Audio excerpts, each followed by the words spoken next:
चलो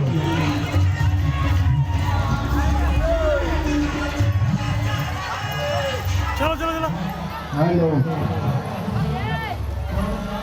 श्री 0108 माँ वैष्णवी दुर्गा पूजा समिति डुमरिया हाई स्कूल। हाँ समस्त ग्रामवासी का हार्दिक हार्दिक अभिनंदन करे छी और करते रहब।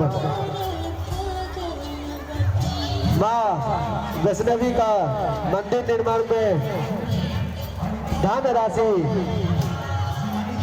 देने वाला दाता का नाम कुछ ए प्रकार से मनोज कुमार झा पप्पू, पिता श्री उर्ग नारायण झा 2,11,111 रुपया।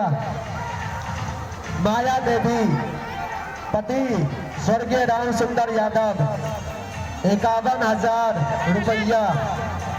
गौरी देवी पति स्वर्गीय दुर्गानंद झा 21,000 रुपया।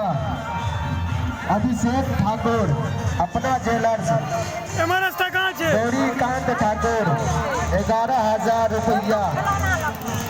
मनीष झा मदन मोहन झा 11,111 रुपया।